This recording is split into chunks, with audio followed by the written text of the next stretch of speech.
महिलांना कौटुंबिक हिंसाचारापासून संरक्षण देण्यासाठी कौटुंबिक हिंसाचार कायदा 2006 पासून लागू झाला। पण या कायद्याचा गैरवापर होत असल्याची प्रकरणंही समोर येऊ लागली। पण आता सुप्रीम कोर्टाने या कायद्याचा गैरवापर रोखण्यासाठी एक महत्त्वपूर्ण पाऊल उचललंय। आता कौटुंबिक हिंसाचाराच्या तक्रारीनंतर 2 महिने अटक करता येणार नाही। त्यामुळे होईल काय, तर या 2 महिन्यांच्या कूलिंग पिरियड मध्ये वैवाहिक वादात गुंतलेल्या कुटुंबांना तात्काळ पोलीस कारवाईची भीती न बाळगता तोडगा काढण्यासाठी समेट करण्यासाठी थोडा वेळ मिळेल, असं निरीक्षण सर्वोच्च न्यायालयानं नोंदवलंय। भारताचे सरन्यायाधीश भूषण गवई यांच्या खंडपीठानं हे आदेश दिलेत। असा निर्णय कोर्टानं दिला तो एका केसमुळे।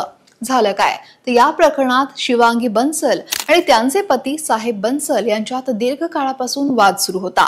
या जोडप्याचं 2015 मध्ये लग्न झालं आणि 2016 मध्ये त्यांना एक मुलगी झाली। पण वाढत्या वैवाहिक समस्यांमुळे 2018 मध्ये ते वेगळे झाले। ते दोघे वेगळे झाल्यापासून त्यांनी दिल्ली आणि यूपी इथल्या न्यायालयांमध्ये 20 पेक्षा जास्त वेगवेगळे खटले दाखल केले। शिवांगी ही यूपी कॅडरची IPS असून तिनं पती आणि सासरच्या लोकांविरोधात 498 कौटुंबिक छळ, 307 खुनाचा प्रयत्न, 376 बलात्कार आणि 406 विश्वासघात यासारखे 6 गंभीर गुन्हे दाखल केले। यामुळे पती 109 दिवस आणि सासरे 103 दिवस तुरुंगात होते। पण यावर टिप्पणी करत कोर्ट म्हणालं की अशा वर्तनामुळे आपल्या जुन्या विवाह संस्थेचा पारंपरिक गंध हा नाहीसा होऊ शकतो। त्यानंतर न्यायालयासमोर महत्त्वाचा प्रश्न होता तो कलम 498 अंतर्गत होणाऱ्या अटकेचा गैरवापर रोखण्यासाठी काय केलं जाऊ शकतं। अटक पुढे ढकलली पाहिजे का, की चालू कायदेशीर वाद परस्पर कराराने सोडवता येतील का? यानंतर या खटल्याचा आणि संबंधित मुद्द्याचा सविस्तर आढावा घेतल्यानंतर सुप्रीम कोर्टानं, सर्वोच्च न्यायालयानं, अलाहाबाद हायकोर्टानं 2022 मध्ये जारी केलेल्या मार्गदर्शक तत्वांचं समर्थन केलं, ज्यामध्ये चुकीच्या अटक कमी करण्यासाठी आणि वैवाहिक प्रकरणांमध्ये निष्पक्ष तपासाला प्रोत्साहन देण्यासाठी प्रक्रियात्मक सुरक्षा उपायांचा समावेश होता। आणि यानंतर कोर्टानं काही निर्देशांना मान्यता दिली। कलम 498 अंतर्गत FIR किंवा तक्रार दाखल झाल्यापासून 2 महिने पूर्ण होण्यापूर्वी कोणतीही अटक किंवा पोलीस कारवाई केली जाणार नाही। या 2 महिन्यांच्या कूलिंग पिरियड मध्ये हे प्रकरण कुटुंब कल्याण समितीकडे पाठवावं लागेल। देशातील प्रत्येक जिल्ह्यात जिल्हा कायदेशीर सेवा प्राधिकरणाअंतर्गत किमान एक अशी समिती स्थापन करावी लागेल। या समित्यांमध्ये तरुण वकील, मीडिएटर्स असतील, निवृत्त न्यायाधीश, अनुभवी सामाजिक कार्यकर्ते किंवा कायदेशीर तज्ञांचा समावेश असेल। कुटुंब न्यायालयातील जिल्हा आणि सत्र न्यायाधीश किंवा मुख्य न्यायाधीश यांच्याकडून वेळोवेळी पुनरावलोकन केलं जाईल, जे त्या जिल्ह्याचे कायदेशीर सेवा प्राधिकरणात अध्यक्ष असतील किंवा सह-अध्यक्ष असतील। आणि महत्त्वाचं म्हणजे सर्वोच्च न्यायालयानं असंही निकाल दिला, सांगितलं की या कुटुंब कल्याण समितीच्या सदस्यांना साक्षीदार म्हणून बोलवता येणार नाही, त्यांच्याकडून फक्त मार्गदर्शन घेतलं जाईल। पुढे न्यायालयानं असेही निर्देश दिले की कोणत्याही पोलीस कारवाईपूर्वी कलम 498 अंतर्गत सर्व तक्रारी या कुटुंब कल्याण समितीकडे पाठवल्या पाहिजेत। यानंतर या समित्या दोनही पक्षांशी आणि कुटुंबातील 4 ज्येष्ठ सदस्यांशी, ज्यामध्ये प्रत्येक बाजूचे प्रत्येक कुटुंबातले 2 लोक असतील, हे सगळे चर्चा करतील आणि 2 महिन्यात अहवाल सादर करतील। खंडपीठानं स्पष्ट केलं की मॅजिस्ट्रेट हा अहवाल प्राप्त होईपर्यंत सक्तीची कार्यवाही पुढे ढकलू शकतात। त्यात पुढे असे निर्देश देण्यात आले की तपास अधिकाऱ्यांना वैवाहिक वाद सोडवण्यासाठी प्रशिक्षित केलं पाहिजे आणि त्यांनी अत्यंत प्रामाणिकपणानं आणि पारदर्शकतेनं काम केलं पाहिजे।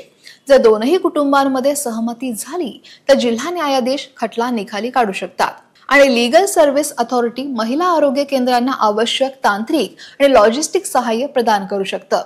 खरं तर खऱ्या क्रूरतेला बळी पडलेल्या महिलांच्या हक्कांचं आणि गुन्हेगारी प्रकरणांमध्ये चुकीच्या पद्धतीनं ओढवलेल्या निष्पाप पुरुषांचं आणि त्यांच्या कुटुंबियांच्या हक्कांचं संतुलन साधणारा हा एक अभूतपूर्व निर्णय आहे। अलाहाबाद हायकोर्टानं घालून दिलेल्या मार्गदर्शक तत्वांना मान्यता देऊन सुप्रीम कोर्टानं कौटुंबिक वादांमध्ये संघर्षावर समेट घडवून आणण्याच्या दिशेनं एक प्रगतिशील पाऊल उचललंय आणि तसंच आरोपींची मनमानी अटक आणि प्रक्रियेचा गैरवापर करण्यापासून संवैधानिक अधिकारांचं रक्षण केलंय।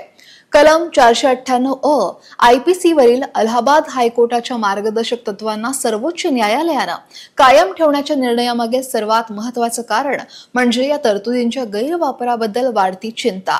खरं तर विवाहित महिलांना कौटुंबिक छळ, क्रूरता, विशेषतः हुंड्याशी संबंधित छळापासून संरक्षण देण्यासाठी लागू करण्यात आलेलं कलम 498 अ हे गेल्या काही वर्षात वैवाहिक भांडणांच्या वेळी सूड उगवण्याचं साधन म्हणून या कायद्याचा वारंवार गैरवापर केला जात असल्याची ख्याती या कायद्यानं मिळवली आहे. नॅशनल क्राईम रेकॉर्ड्स ब्युरो म्हणजेच NCRB त्यांच्या आकडेवारीनुसार 2022 मध्येच कलम 498 अ IPC अंतर्गत 1.25 लाखांपेक्षा अधिक गुन्हे दाखल झाले. पण आकडेवारीचा खोल विचार केला तर एक गोष्ट समोर येते. त्रासदायक नमुना यात दिसून येतो तो असा की अशा प्रकरणांमध्ये शिक्षेचं प्रमाण हे 15% कमी राहतं. तर तपासाच्या टप्प्यात मोठ्या प्रमाणात तक्रारी मागे घेतल्या जातात किंवा खोट्या असल्याचं निष्पन्न होतं. खरं तर 80% पेक्षा जास्त आरोपी एकतर निर्दोष सुटतात किंवा खटले रद्द केले जातात. NCRBच्या 2021च्या अहवालानुसार 498 अ अंतर्गत दाखल केलेले सुमारे 23,000 खटले हे पोलिसांनी खोटे किंवा कायद्याच्या चुकीमुळे असल्याचं सांगून बंद केले. ही खुणशी पण चिंताजनक प्रवृत्ती न्यायव्यवस्थेच्या नजरेतून सुटलेली नाही. भारतातील न्यायालयांनी असं निरीक्षण नोंदवलंय की हा कायदा चांगल्या हेतूनं बनवला गेला असला तरी तो ढाल म्हणून वापरण्याऐवजी शस्त्र म्हणून सुद्धा वापरला जातोय.